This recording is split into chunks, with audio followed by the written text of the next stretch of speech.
Bharatiya Janata party ఏదైతే భారతదేశ ప్రజలకి ఇచ్చిన వాగ్దానాన్ని అమలు చేయకుండా ఈరోజు రాహుల్ గాంధీ గారు సిద్ధాంతాల పరంగా అసలు సిసలైన అంబేద్కర్ గారి వారసులు లెక్క ఎవరి జనాభా ఎంతుంటే వారికి సంబంధించిన రిజర్వేషన్ కల్పించాలని చెప్పని వారి యొక్క సూచన మేరకు తెలంగాణ రాష్ట్రంలో ఇంప్లిమెంట్ చేసి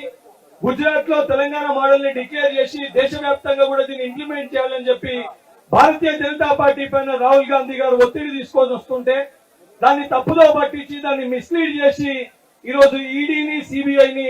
దింపడం జరిగింది. నరేంద్ర మోడీ బీజేపీ పార్టీ నాయకులకి నేను ఇక్కడికి వెళ్ళి సూచిస్తున్నా, అరే బాబు ఈడీని కూడా మీ దాంట్లో మోర్చాలో పెట్టుకొని ఈడీ మోర్చా సిబిఐ మోర్చా అని చెప్పి పెట్టుకోండి. ఈ రోజు మీ యొక్క పార్టీ కోసము మీ యొక్క ప్రతిష్టను కాపాడడానికి ఎప్పుడు పడితే అప్పుడు ఈడీని సిబిఐని ముందుకు పెడుతున్నారు. ఏదైతే భారతదేశ స్వాతంత్రం కోసము ప్రాణాలు అర్పించిన కుటుంబం ఒక వారసులం మేము. ఇటువంటి ఈడీ సిబిఐలకి భయపడేది లేదు.